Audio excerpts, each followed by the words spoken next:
Hi all, Tony here from Immortality IMT, cryptocurrency for the longevity field. Today we have the Irish Times. The tech investor believes will soon live to 150. Here are his 7 longevity hacks. Sergey Young believes medical and technological advances will soon make much longer life the norm. What people don't understand is that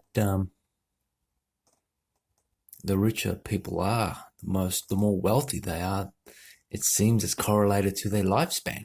Now, why do you think that is? Because they live under better conditions. And on average, that's about 30 years difference. So the more wealthy you are, you might actually live up to 30 years longer just for being wealthy and the conditions that provides. And they're smart, the wealthy people, and they are investing in longevity. They are building their biotech laboratories so they can have their therapies. So there's no reason why being wealthy won't extend your lifespan in the future, not by 30 years, but by 50 and even 60 and more. While an average poor person will probably find in some parts of the world their average lifespan is decreasing. The possibility of living 150 or even 200 years is within humanity's grasp, and advances in diagnostic treatments and organ regeneration and replacement are moving this prospect even nearer. Early death from diseases such as cancer, heart disease, and diabetes will no longer be inevitable for millions of people. A true statement. But those millions of people are going to be the most wealthy people. These are among the tantalizing and radical ideas that Sergey Young presents in his book, The Science and Technology of Growing Young. Slowing, reversing, and even ending aging will become a universally accepted ambition in the healthcare community, he says. Technology is converging to make this a certainty. Developments in the understanding and manipulation of our genes and cells, in the development of small-scale health diagnostics, and in leveraging of data for everything from drug discovery to precision treatment of disease are radically changing how we think about healthcare and aging. Now they're starting to get artificial intelligence to look at the way the body's aging and to try and have the artificial intelligence understand what it's seeing. Machine learning is entering into biology. With a background in fund management and investing, Young's own epiphany came when doctors told him that he would need to take statins for the rest of his life to control his high cholesterol. This has led him into researching the science of aging and the frontiers of medicine and technology.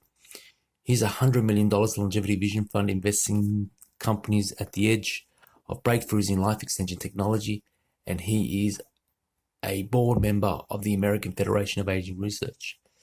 Should also invest in Immortality IMT, cryptocurrency for the longevity field.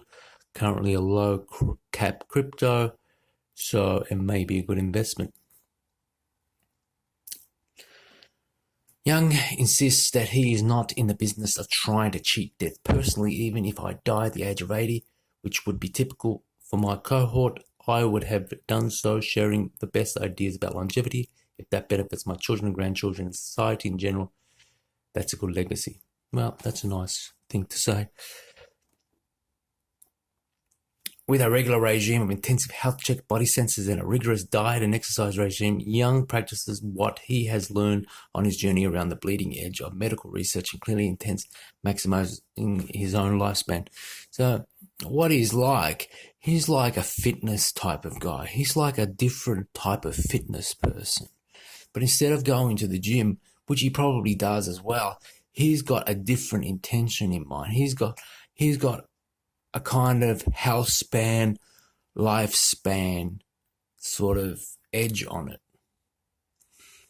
Though he's not a doctor, Young's extensive research among the medical and life science community synthesized much of the best thinking on arresting aging. His book provides a fascinating look at what's possible within near and longer term horizons, ranging over subjects such as gene editing, stem cell therapy, organ replacement, and bionic augmentation. And the best advice is lifestyle advice, by far. These things, I wonder if there's a future where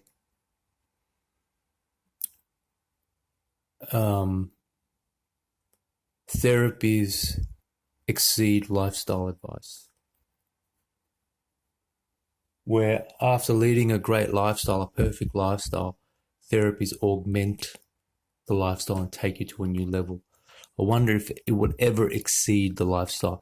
If we want to live a long life, the best thing we can do right now, he says, is to be proactive about our health so we can stick around for the medical and technological advances that are coming down the tracks in the next decade, and so that could prevent or cure what he calls the monster diseases such as cancer and heart disease. Well, that's what we're trying to do at Immortality IMT. We're trying to build a private clinic and a pill platform and lifestyle information to be able to put that strategy into practice of actually having a pathway to the therapy, after the lifestyle. That seems like an audacious claim, but take cancer, for example. 80 years ago, there was no drug to treat it, but now there are at least 7 pharmaceutical approaches to cancer treatment and more than 100 chemotherapy drugs in use. 5-year survival rates from cancer have been improving by close to 2% a year. For the past 50 years, the rate of progress is set to explode in the years ahead, he says. Now, we know that most age-related cancers are based on immunosenescence. Cancer medicine right now is largely reactive. A treatment often starts too late. Young envisages a future with low-cost, ubiquitous connected devices that will constantly monitor your health. Some will be external, while others will be embedded under your skin. Some could be swallowed with your breakfast, or remain swimming through your bloodstream at all times, monitoring your heart rate, respiration, skin secretions, and free floating DNA in your body that may indicate cancer or other diseases. Early detection of diseases will be complemented by vastly improved drugs and treatments aided by artificial intelligence. Consider how quickly and effectively vaccines have been developed and deployed in the COVID-19 pandemic, Well, think of it that there are big ethical issues associated, and there's a whole ethical groundwork that's required for that. But one of the things is, what kills most people, like atherosclerosis, can be detected very early. Now, I'm not saying that everything that's been detected has to be treated, and that's counterproductive. That's not the kind of medicine that we want. But the idea that you can catch atherosclerosis before it becomes life-threatening is pretty ingenious. Then consider the issue of organ and limb replacement and regeneration. Advances in areas such as 3D printing and lifestyles mean that a whole host of damaged, diseased body parts can be replaced. We can have new organs grown in many cases by our own cells, mitigating the prospect that our bodies will reject them. Add all this science and technology progress together, and the prospect of breaching the current limit of human life of about 120 years is not only feasible but inevitable. He believes not only would we live longer, but we would enjoy the benefits of living healthier lives for longer too. For many, this utopian vision raises disturbing questions. There are a whole host of moral and ethical issues here. Would the benefits of defined ages be spread evenly across social classes and geographics? I would say no. I would say that the wealthiest people, who are already living longer than regular people, will live even more longer, while the vast majority of people would actually, in some societies, be living less longer. While in other societies, there will be a more societal approach, and they will be sort of not living as long as rich people, but somewhere in between. Do people really want to live a lot longer? Could the planet contain the increase the population? Would a new divide emerge between the body enhanced older population and traditionalists resistant to this form of progress? Look, I don't think anybody can argue against these super rich people and what they do. They'll all do it in secret, and they will they'll just come out and say, oh, it's just genetics.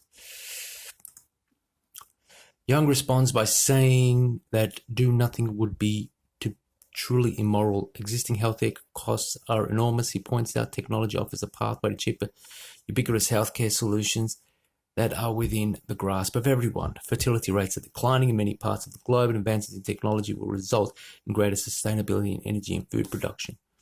A longevity revolution is on the way, but it is the disruptive innovators rather than big pharma who will lead the way, he believes. The medical establishment will ultimately embrace it as doctors are swamped with patients and outmoded treatments. Access to the best information, drugs, technology will empower doctors to better, more affordable and empathetic care to their patients, and expensive hospital admissions could plummet. In as little as 10 years, we can look back at the treatment of aging and disease as quite naive, Young concludes. Yeah, we always say that. I mean, the field is advancing rapidly. I mean, it could be faster. It all depends if Immortality IMT can get the financial backing of people buying the tokens and getting that market cap up so that we can accelerate the research and really get next-gen technology today. Well, here's Young's longevity hacks. No smoking and restrict alcohol. Yeah, we've heard that one. Slash sugar consumption. Yeah, that's a good one. Fasting. Well, you got to get into it to know that one. Food as medicine. Yeah, that's a good one. Consume more water. Well, if it's clean water. Sleep more. True. And exercise. Definitely good advice, good advice. So the tech investor believes we'll soon live to 150. Here is 7 longevity hacks. Immortality IMT, cryptocurrency for the longevity field. Head on down to the website, buy some tokens.